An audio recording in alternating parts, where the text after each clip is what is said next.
This is John Kohler with DiscountJuicers.com. I have another exciting episode for you today, and actually one like no other. I'm here actually at the 2012 Woodstock Fruit Festival. This is a festival of people enjoying fresh fruits and fresh vegetables. And I was asked to do a juicing demonstration here. And when I did, there's no other juicers that I want to use and equipment that I want to use than the Omega juicers, blenders, and actually food processor. So in this video next, what you're gonna see is all the different Omega juicers, blenders, food processors, and how they work and how I would use them to incorporate more fresh fruits and fresh vegetables into my diet. So let's go to that clip. The talk title is actually called Calling All Juicers, and this is actually a title that Michael Armstein made up for me because I was able to get actually Omega Products Company, the juicer company, to actually donate all these machines to the festival here so that you guys can have the benefits and I can teach a class on juicing and also show you guys the Omega products. You guys know that like some of my favorite juicers are actually these two guys here, and I like many of the Omega products as well. And what I want to do quickly is like run down the differences between blending and juicing, because everybody here has a different idea if blending's good or juicing good. You know, you talk to some of the speakers here, they'll say, you know, juicing is a processed food. It's, you know, once you do make vegetable juice, and I mean, to most people in America who's eating a standard American diet, they're eating McDonald's and all this other crap. Man, juicing is such a health food, so how can some people here say it's a processed food and you shouldn't be eating it? Well, it's very simple. The juicer pretty much does one thing. It separates the juice from the fiber. And you know, fiber is, you know, a nutrient that we need to help keep us cleaned out, but in my opinion, it can also get in the way. So before I get into talking about some of the different juicers and how they work, because you know, one of the ways people find me is actually my many different videos on juicing. I have over 200 videos where I compare like this juicer against this juicer and this juicer and this juicer. It's like, you know, the women in the audience can relate to this. You know, you probably just don't have one pair of shoes, and I don't actually have only one juicer. Because, you know, if you're going to a nightclub or a dance or something, you might want to wear heels, or if you're going to go to the beach, you might want to wear sandals, or, you know, you might want to wear comfortable shoes for, you know, walking around or shopping, and you'll have a pair of running shoes for running and a hiking boots for hiking and all that kind of stuff. So juicers are the same way. You want to get the right juicer for the right job, and also to meet your specific needs and your criteria, because everybody has different needs and criteria. For example, maybe you're a busy working person and you have like 5 minutes in the morning to make your juice. So obviously one of these slower juicers are not going to work for you. But maybe you also want to juice a lot of deep leafy greens, where this juicer is really fast, it'll juice leafy greens, but it's not going to give you the highest yield. And also it does tend to add air into the juice because of its high speed. So every juicer has its pros and cons. But first I want to actually go down to this side of the table, because this side of the table will process more whole foods and keep the foods in their whole state if that's what you desire and that's what you want. So for example, I utilized this food processor. This is the Omega Food Pro food processor. And this food processor basically has a couple different attachments. It has an S-blade for kind of like, you know, blending things up, but it's not a blender. This kind of will leave more texture, and it's not necessarily designed for liquids. In addition, this machine will have things like the shredding disc and the slicing disc. And I used, how many people were at my talk yesterday? A couple people. I used actually the slicing disc to basically slice through a whole head of celery to make it little fine shreds. And then that's literally, instead of eating a head of leafy greens, I'll eat a head of celery as my dinner or my lunch or whatever. The other thing, once you shred it, actually, you can do is actually you can take that and dehydrate it if you are dehydrating your fruits, which another thing I actually don't recommend because it's taking the water out, which is another actually essential nutrient. We're made up of a lot of water, 70 to 75%. But actually dehydrated celery is an excellent salt substitute if, you know, instead of buying salt and getting more back to nature. So that's the benefit of the food processor.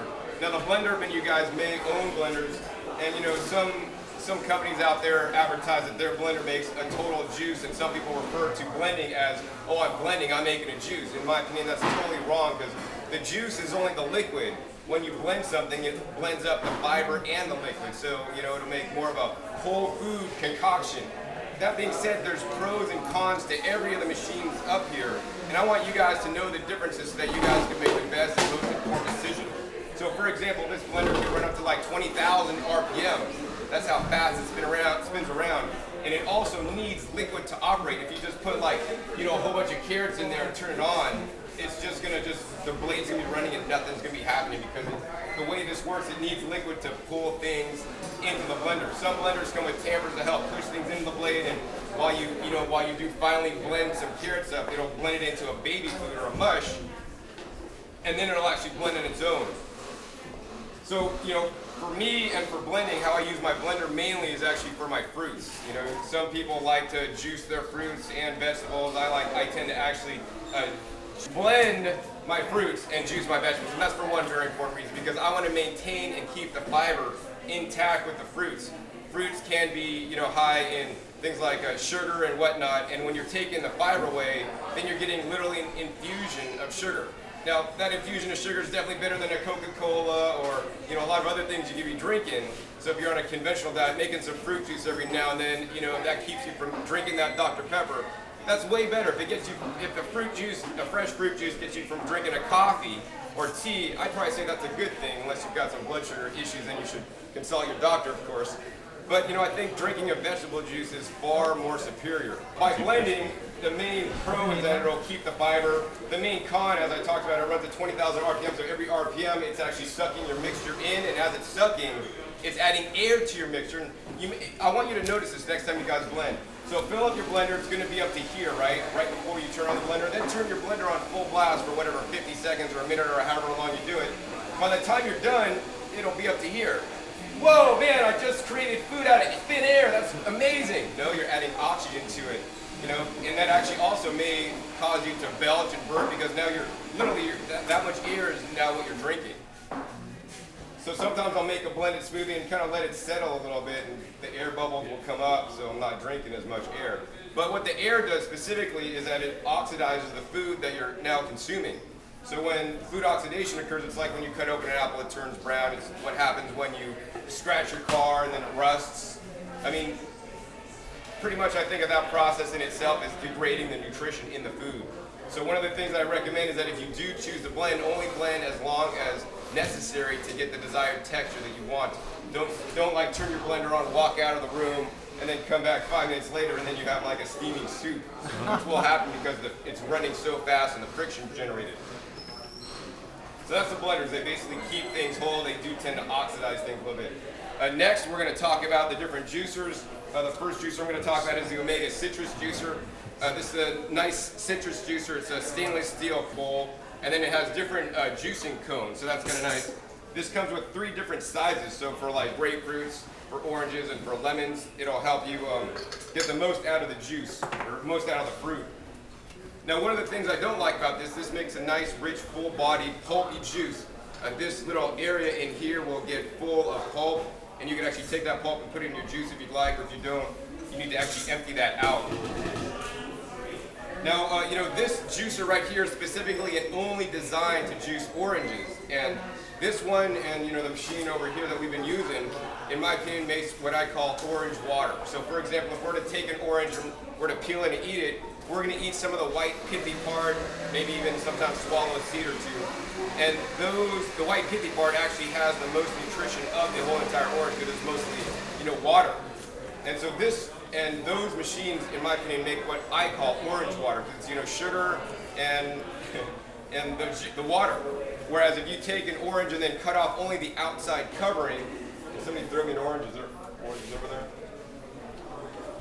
If you take an orange or a grapefruit, or this is a nice large navel, if you take it off and just carefully with a peeler, vegetable peeler, just cut off the outside, the coloring, because there are indigestible chemicals in the coloring that will give you bad gas and flatulence. Although the juicer can handle it, I don't recommend doing that. You want to just cut off the coloring and leave all the white part. And now when you juice this in the juicer, you're going to get a nice, rich, full-bodied, frothy juice full of all this stuff, which is going to also dilute down and not make it as sweet, and also give you all the bioflavonoids and a lot more nutrition than just drinking the orange juice itself. The negative of this is that it does take time to peel your oranges and then throw them through the machine.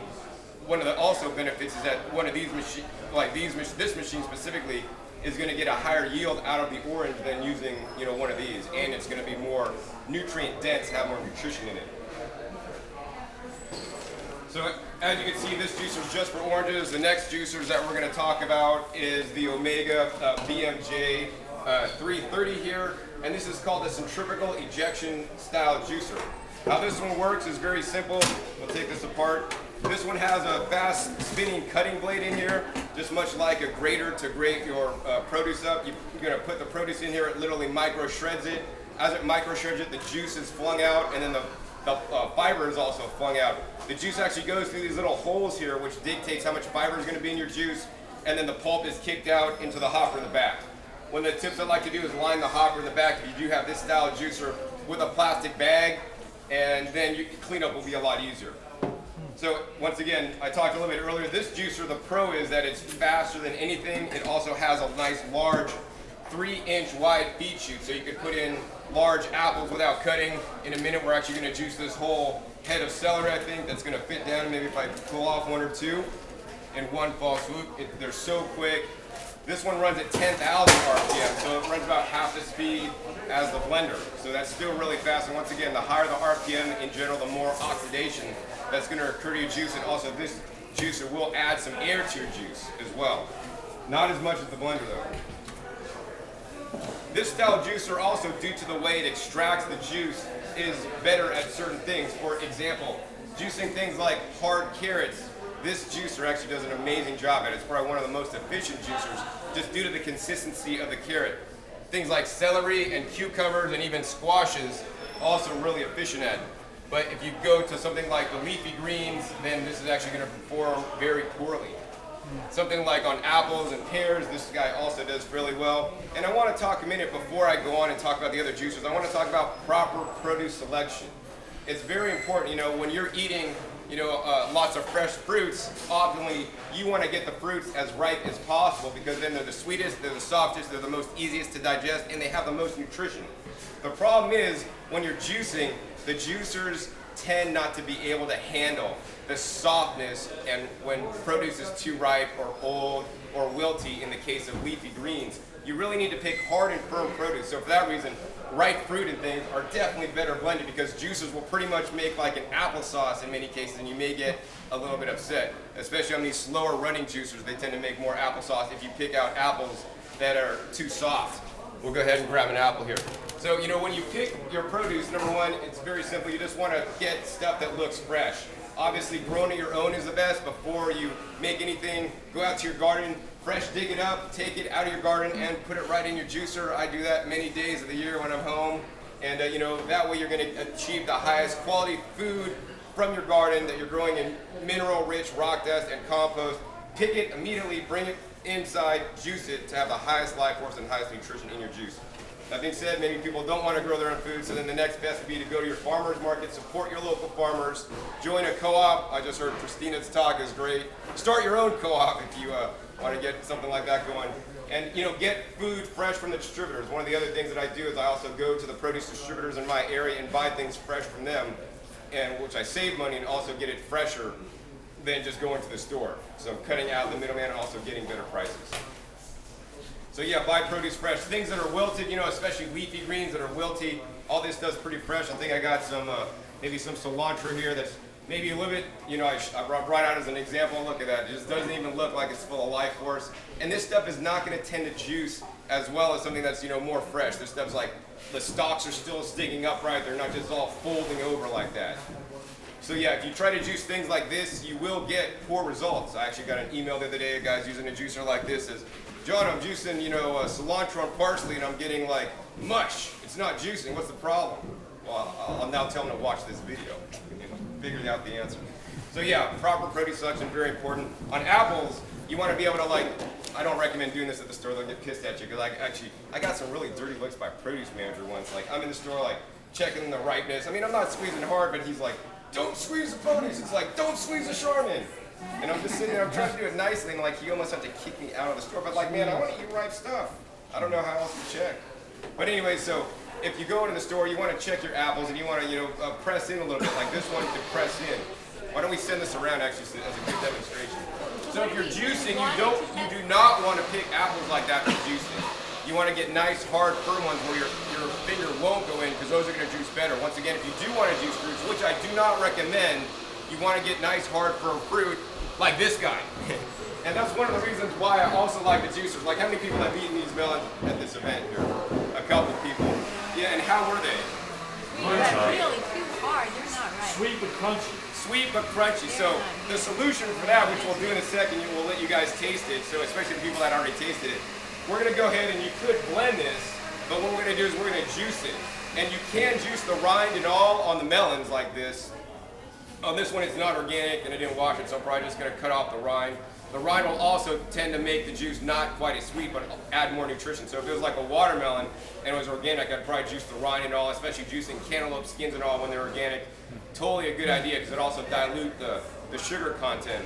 And zucchinis and cucumbers, same things. You want to just be able to press into them, and they want to be nice and hard and firm. If you get if they're bendable, like this one's getting a bit soft, maybe not the best for juicing, but it'll still work.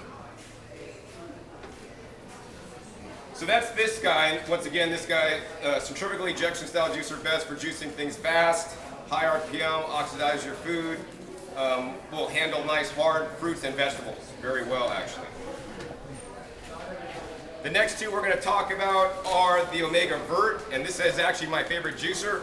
And I want to stop there for a second because just because it's my favorite juicer, it doesn't mean you guys should go out and run out and buy this machine because this is what John uses. I want what John uses.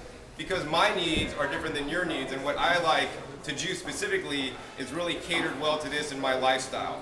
You know, I tend to juice actually a lot of the things on the table, mostly from here to here is like usually what I juice, maybe with some apples in there. I juice some carrots sometimes depending on availability of other produce items. I don't tend to juice a lot of carrots, but I do like them.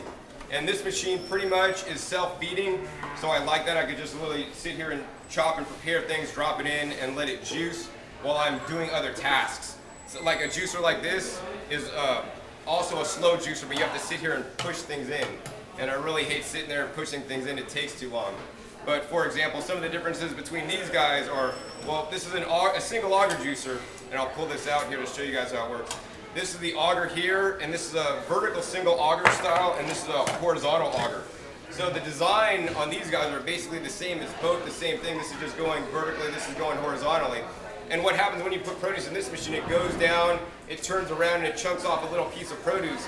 And as this little thing turns, it moves that produce down into a smaller and smaller space and smashes it against this little cone here, which literally grinds it up. At the point which it's ground up, it's releasing juice, and the pulp, the juice is forced out the little screen there, and the pulp comes out the front of the machine.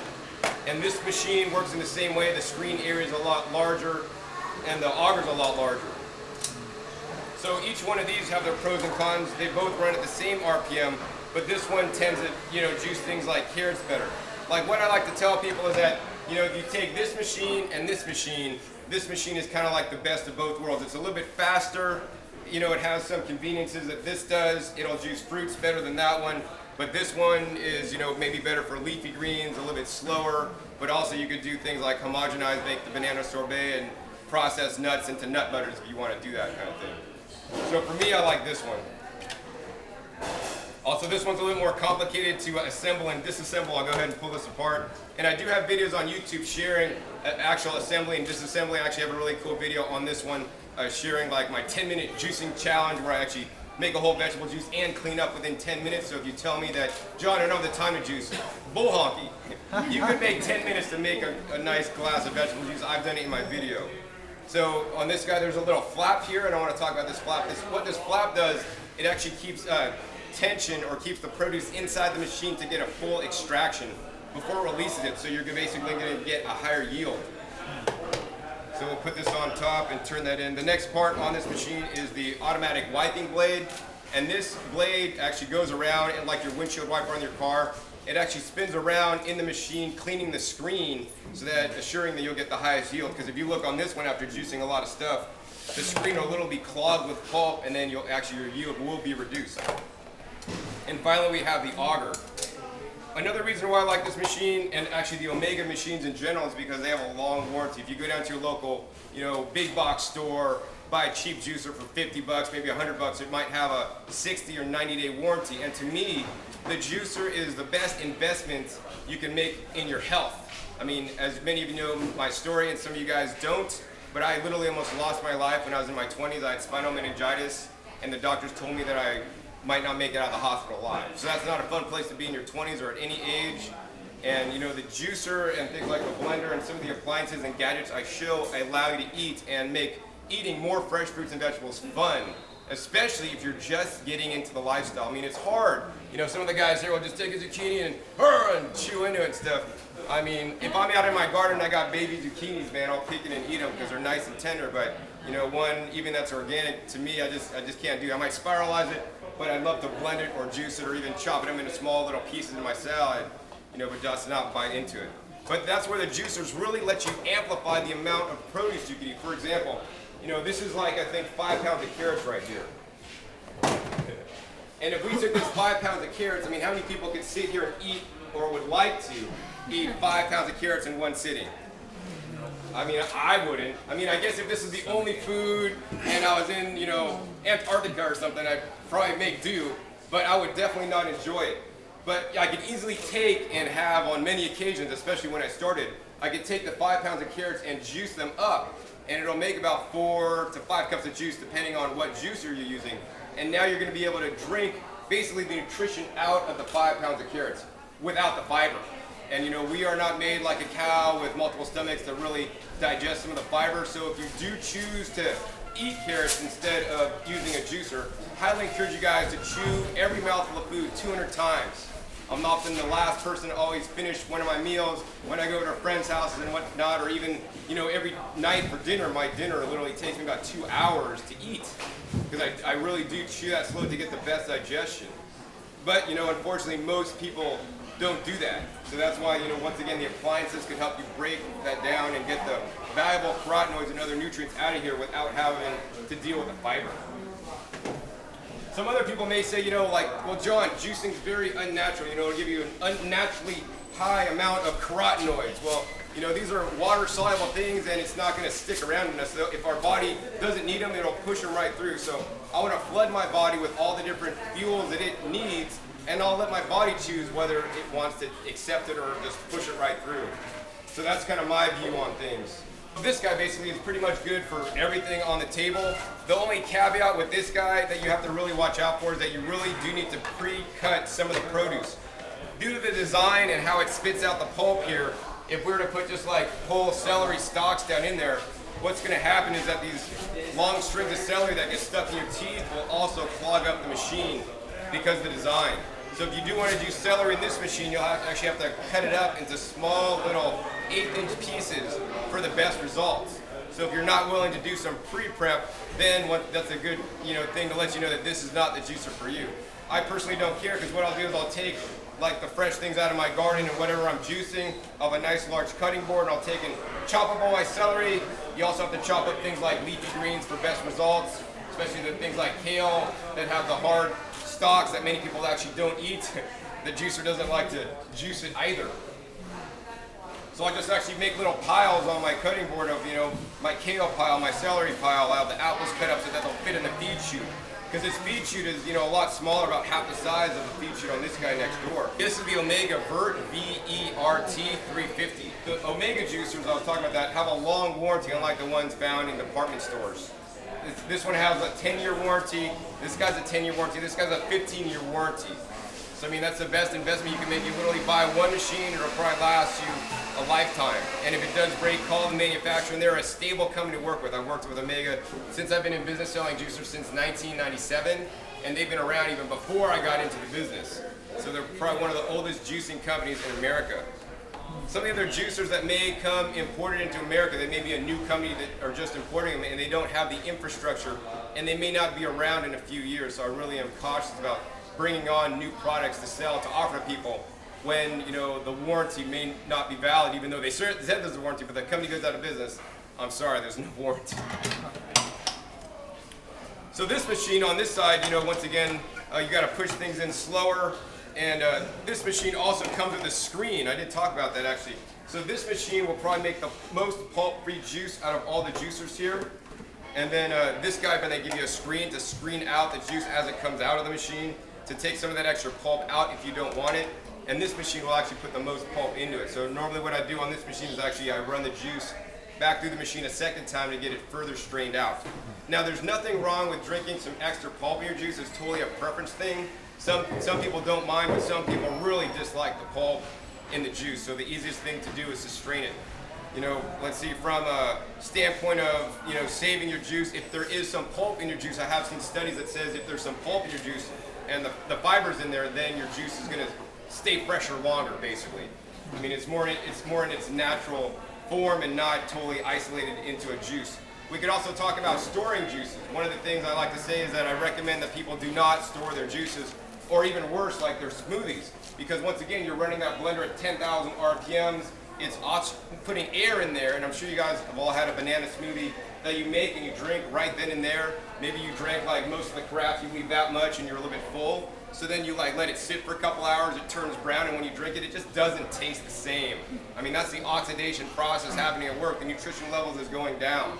So for that reason, for the same exact reason, I recommend that you guys only juice as much as you're gonna make at that sitting and then drink it, because there are some properties in juice that may dissipate within literally minutes after you start breaking open the cell walls to get the nutrition out of it.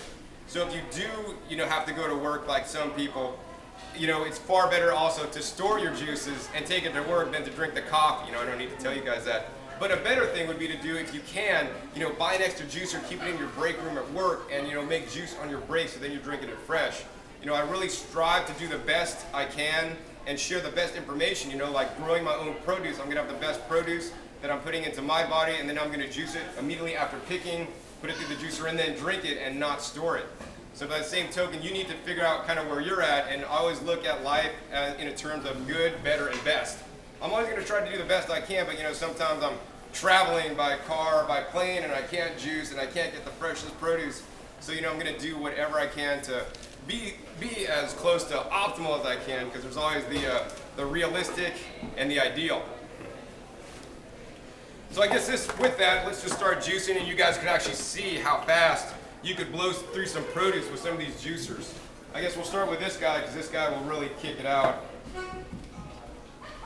And I want to start with that melon. So what I'm going to do very quickly right here is juice this melon for you guys. And I'm just going to cut off the skin here. What I normally like to do on melons, I like to cut off the ends, both ends, and then I like to set it upright. You guys can't see here because all the vegetables here. But then I'll just set it upright, and I'll just come down with a knife and just shave down. And that way I'll just go around the whole thing and remove all the skin. Now in general, you know, if this was organic and washed, I would keep the skin on, because this is non-organic and not washed. I'm cutting off the skin. It also depends on how sweet the produce is. You could actually use the skin to temper the juice down if you don't want it so sweet. Maybe talk about ceramic knives. Yeah, sure. So what I'm using today is actually a ceramic knife, and that's something else that pretty much all the knives in my kitchen except my coconut knife are ceramic knives, and they're these white knives. Number one, they're really light. Number two, actually, a really big con is that they're actually highly fragile. I mean, if I drop this on the ground, I mean, we're on a wood floor, so it probably wouldn't break, but if you had a tile floor and you dropped it and hit the wrong way, this thing would just shatter, and that's the end of your knife. But the reason why I like this is because it's basically a second in hardness on the Jenks scale only to diamonds. So it goes like diamonds is the hardest thing on earth, then it's ceramic, and then after ceramic is the steel. So for that reason, because it's really hard, that means you do not have to sharpen this as often. I can't tell you how many friends' houses I've been to that have been into raw foods for a long time, and I go to their kitchen because I'm staying with them to cut some stuff, and their knives are so dull. I mean, nothing really kind of upsets me more, because it's kind of a pet peeve of mine, because I have good knives. And if you have some, you know, steel knives and you just sit there and sharpen them all the time, you know, that's great. You know, I'm not into sharpening my knives, so I have some ceramic knives, which literally in 3 years I haven't had to sharpen. And as long as you take special care, like when I'm done with my knife, I'll wash it and actually get set up on my countertop on a towel, so it's ready to use. I don't put it in the drawer with all my other silverware, because if it clanks around, you know, you could actually chip and damage the blade. So number one, it stays sharper longer, so that means cutting is going to be much easily reduced. Also, you know, I can get really fine, like thin cuts with this guy because it is so sharp. Like with this tomato, I could go in and literally almost shave off. Buy a better knife so it'll be thinner. But I could shave off really thin piece of tomato, and you know, a lot of knives will just mush the tomato and pop all the seeds and water out. So that's another reason why I like the ceramic knives. Another reason also is because we know not to cook in aluminum pots, because it lets the aluminum ions out, and then people say you get Alzheimer's. This, also steel knives will do the same thing. Drinking water out of a stainless steel container, you'll kind of taste some metallic. The knives do that too, and may impart small different ions to your food. Like if you cut open an apple with a ceramic knife and a metal knife, the apple that was cut open with a metal knife will actually start to brown faster than this, so oxidation may occur quicker. What we're going to do now is we're going to cut this melon in half, and yes, you can put the seeds and all into the juicer. Okay, I need somebody with like a stopwatch. Somebody wearing a watch with a stopwatch. I want you to time how fast it takes me to like juice this one whole melon in this juicer. How many people think it's going to take more than a minute? I have a stopwatch. You have a stopwatch? All right. As soon as you hear this thing come on, because it's also loud, that's another negative of this machine, and those machines are quiet, so if you have to juice in the morning and you have family sleeping, this might not be the juicer either. All right. When you hear this come on, just turn it on.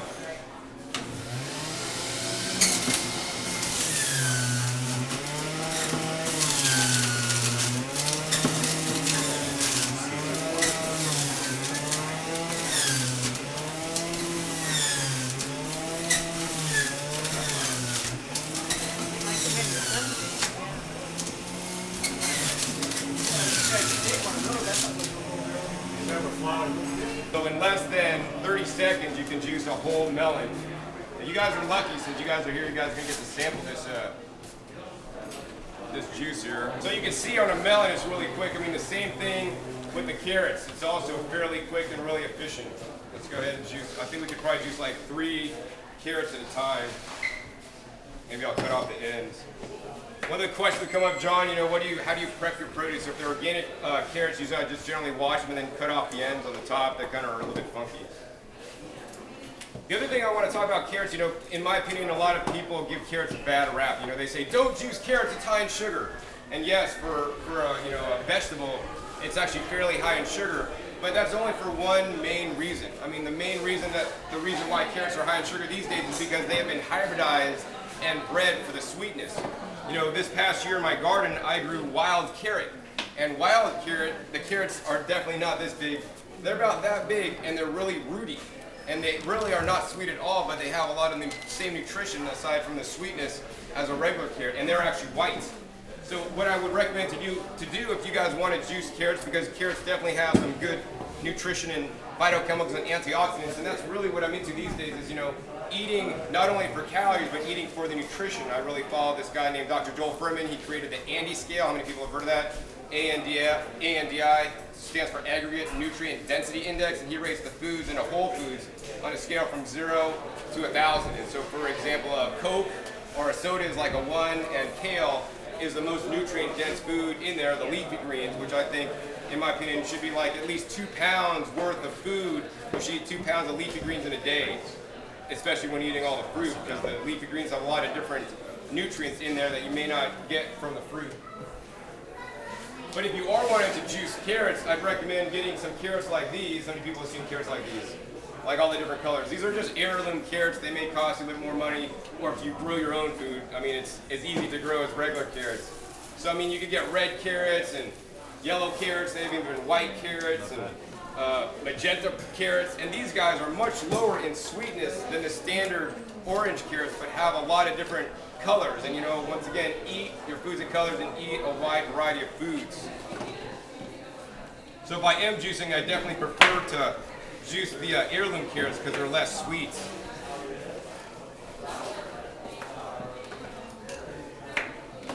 So I think we'll go ahead and turn this machine on and we'll juice a standard vegetable juice that I would make. Let's talk about the different recipes, so you could do just like eating, you want to eat mono meals, you could have mono juice meals, and oftentimes I will do that. I'll just make only carrot, or I'll make only celery, or I'll make only cucumber. Just like when making recipes, you want to keep your juices really simple. I tend to keep my juices under like 5 ingredients. I mean, you start throwing in everything but the kitchen sink, whatever's left in your fridge, man. I've made some nasty tasting juices. And I mean, the more things you add, the more probability it is it's going to taste nasty. So if you keep it to just a few ingredients, keep it tasting good too, so you'll actually drink it instead of like, man, I just made this juice with all my organic produce. I probably got $10 of produce in there and it tastes like crap, and then you're just like, ugh. So I don't want that to happen to you guys. So the simple recipe, because some people like to spout off recipes, make this recipe, make that recipe, make this recipe. You know, I don't like to really spout out recipes. What I really want you guys to do is actually come up with your own recipes based on the produce that you guys have available and what's in season and affordable in your area.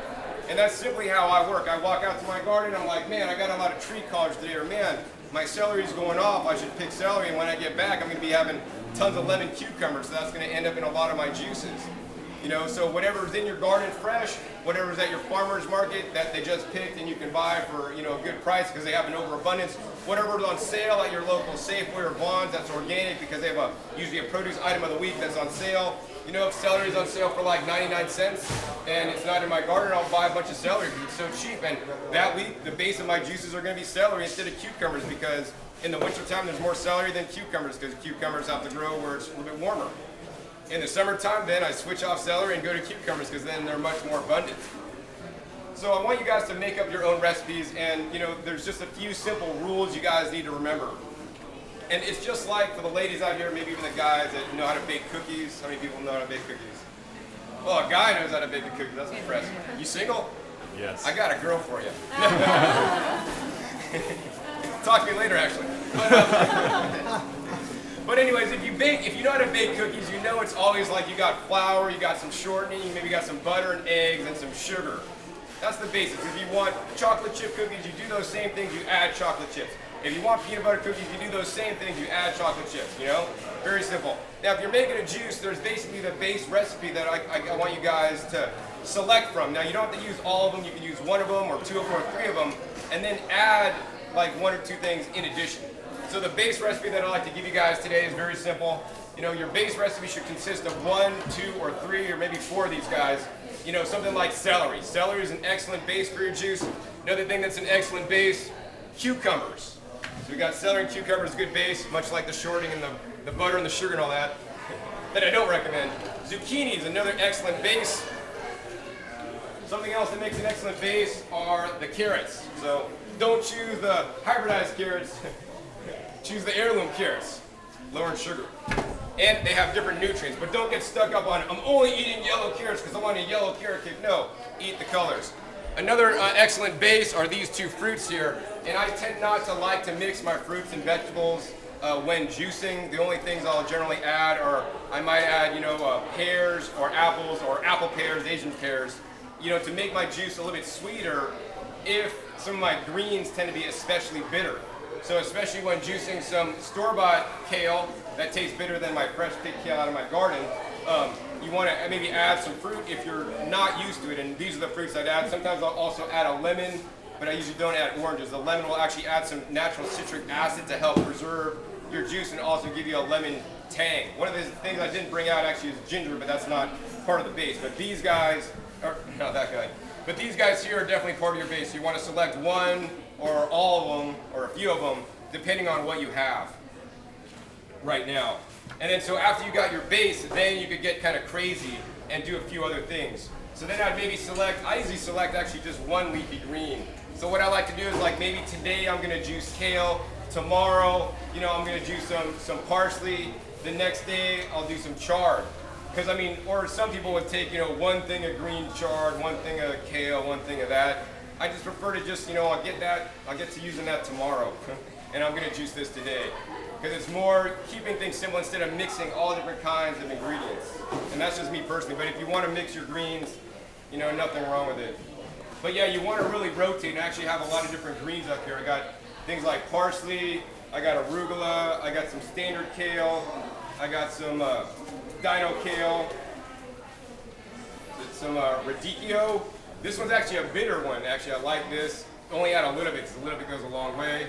I got things like bok choy. Once again, rotate through your greens. Actually, this is a good time I could also talk about. Oh, another good base actually is romaine lettuce, romaine hearts, or even iceberg is a good base of your juice that I should have talked about a little bit earlier. Dead bok choy, is that always the baby, or can you?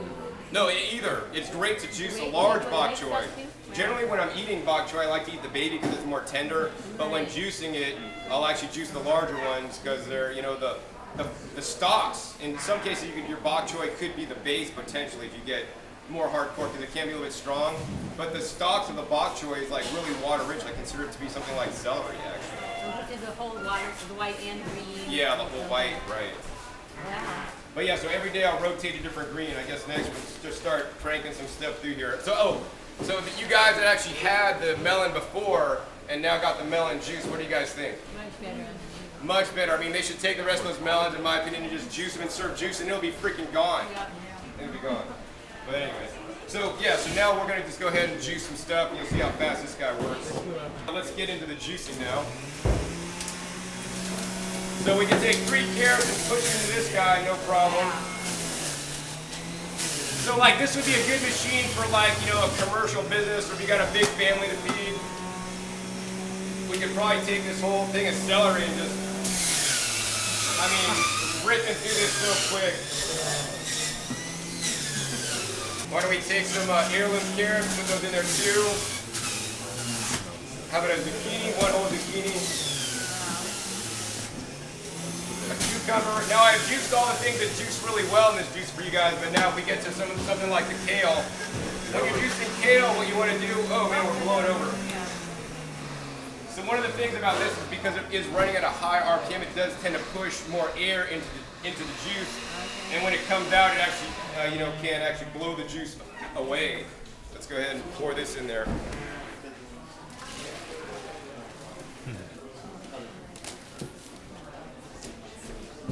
So we'll go ahead and turn this guy back on, and we'll go ahead and feed some kale through here. So when juicing kale in a centrifugal ejection juicer, like if you just took 1 leaf, which you can do in those machines, you put that through, and I mean, we could come to the other side, and if it kicked it out, you can see here, I mean, this is still like almost part of the whole leaf that just didn't get juiced, and now you could compost. Now, on the juice pulp, I recommend you guys actually compost it. Some people like to use it for crackers and cookies and dehydrate it, but to me, it's like a waste product to be recycled into my garden to actually build my soil so that I can grow more food. So if you're gonna juice kale, don't just do 1 leaf, you really gotta put in like a whole bunch at a time to like fill up the feed chute. And then what you're gonna do is you're gonna actually take the pusher and then push this in slowly, a little bit at a time, and it'll get a little bit better yield, but it'll still leave pretty big chunks, so it's not gonna do as well as those guys. In addition, sometimes you also may wanna follow with a carrot that's gonna help. You can really hear the motor kind of bogging down when I'm pushing it in because it's really hard for the machine.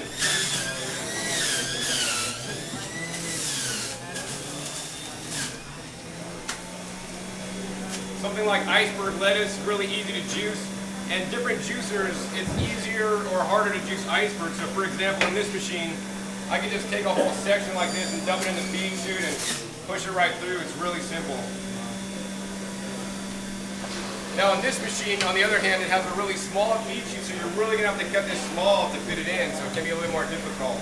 You can also juice beets and other root crops. One of the root crops that I recommend you guys not juice is actually Jerusalem artichokes. How many people are growing Jerusalem artichokes? I was thinking about it. You're thinking about it. That's close. Well, you're the closest.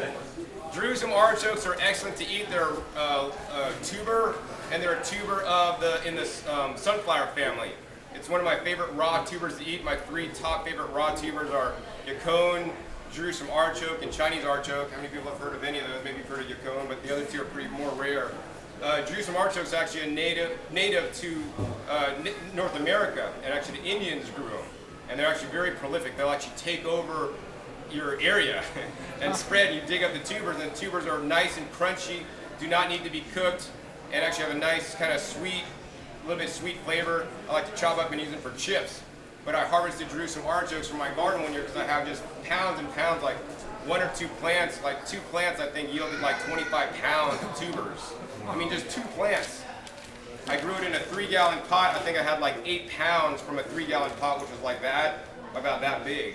So they're really productive, and even if you live in an apartment or something like that and you got good sun, you could grow those in a pot and yield a lot. What happened to me was, you know, I've learned a lot of the things that I share with people by the School of Hard Knocks, and I don't want you guys to actually go through that. So like I had a lot of Jerusalem artichokes. I'm like, oh yeah, I grew it myself. It's nutrient dense. You know, I'm just gonna juice it up. You could juice other tubers, so why not these guys? And so like I juiced a whole bunch. Actually, I give my parents, they have a vert like this. I was at their place taking an airline flight to go somewhere, I don't know where. But I juiced a whole bunch, and it was like filled up the whole carafe of juice from artichoke juice. And I drank it, and that wasn't the tastiest thing, and I didn't follow my recipe or anything, but that's what I had. And I drank the whole thing. And the whole flight, I was on the toilet. I go to my seat. I was like, man, I hope that little light, the seatbelt light goes off. I really gotta go to the bathroom again. And I was just in and out of the toilet. Not a good thing. So if you are gonna juice it, juice only a little bit mixed in with everything. It's actually very high in inulin, which actually feeds your beneficial bacteria in your gut. All right, so you can see how fast this guy did. And when this goes around, I want you to notice, like, you know, like the aeration, you know, because you'll taste a little bit of the air in there. Once again, these guys are fast. One of the tests I like to do oftentimes, actually I like to do tests to show in my videos, you know, how things are going to juice. So for example, tomatoes, yes, they are fruits. And in general, tomatoes are not going to juice that well because they're so soft. Like the harder things like the carrot, you mean the texture of a carrot, and the tomato is much different. I mean, I can take the tomato, sorry, squeeze it and make all the juice go everywhere. But unless I'm like Arnold or some of the guys that lift tons of weights, I couldn't just squeeze this and spray all the juice out. Now, for that reason, tomatoes aren't going to necessarily juice as well because of this. You know, they're better blended. Now, some juicers will juice these better than others. So we're going to juice this in a couple different machines. We'll juice it in this guy first, the high-speed machine. And that's the other problem. When you juice them, they spray too on these high-speed machines.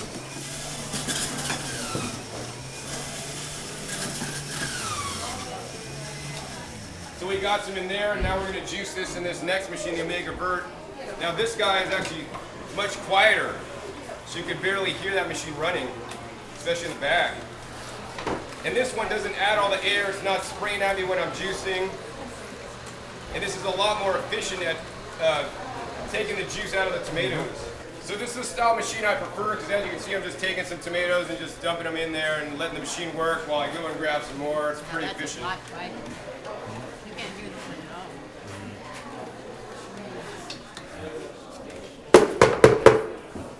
all. So what I'm going to do is I'm going to go ahead and pour the juice that was made in this juicer into here and show you guys the difference. You see the difference? Whoa. Like this one has a lot more air, and it introduced air into the juice, and this is just a lot more solid color.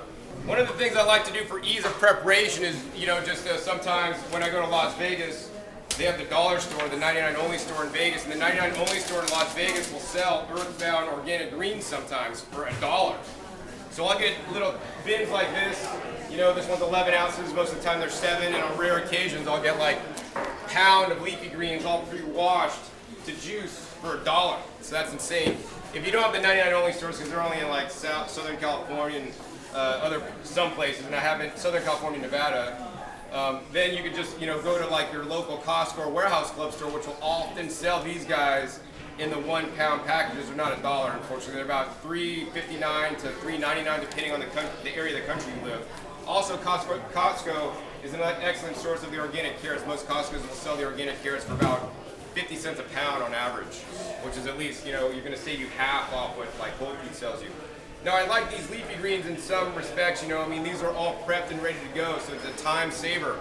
This one's actually a really cool variety. It's actually just called Power Greens, and it's a mixture of organic spinach, red and green chard, baby kale. So what I like to do with these guys is actually just rip open the container. I'll just literally feed all this into the juicer to juice it. And then now I've gotten literally 12 ounces of nutrition from greens. You could also, of course, use these greens because they're pre-washed into a blender and make a blended salad or a green smoothie. Certain juicers have certain, you know, specifications or require certain way of using them, such as the Omega Vert. Like when you're juicing the Omega Vert, if I just put all leafy greens in, it would literally clog it up. So what you have to do is you have to like put some leafy greens in and then maybe like follow with a carrot. The carrot really, with the hard fibers, help push through the greens through the machine.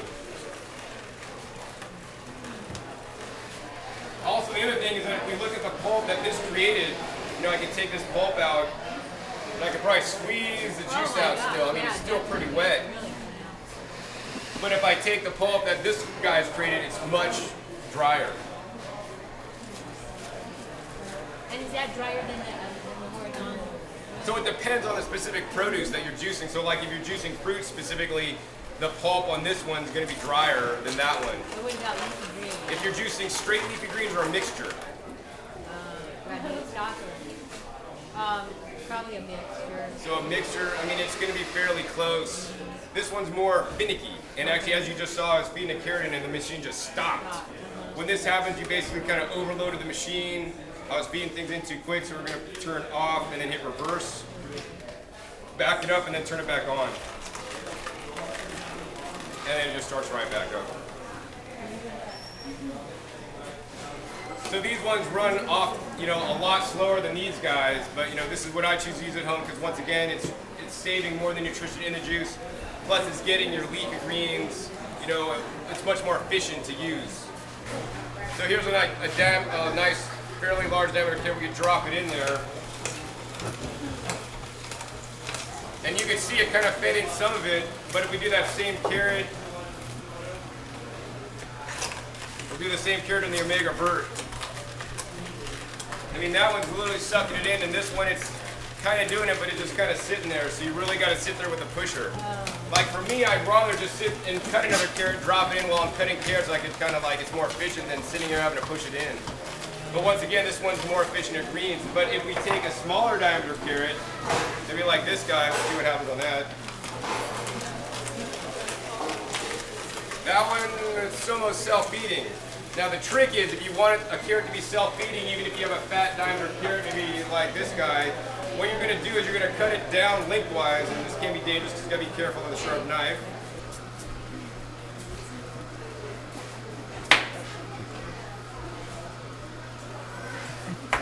You're going to want to cut it lengthwise and then lengthwise again to make a more narrow diameter, and then it should almost maybe self-feed.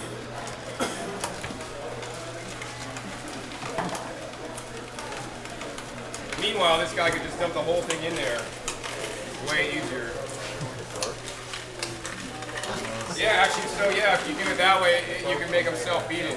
I hope you guys enjoyed learning more about some of the different Omega appliances that will allow you to eat more fresh fruits and vegetables. In my opinion, fresh fruits and vegetables are the #1 thing you can put into your body, and the Omega appliances make it easier for you to do just that so that you can get healthier. And once again, my name is John Kohler with DiscountJuicers.com, and be sure to visit DiscountJuicers.com/YouTube for special promotional offers for our YouTube visitors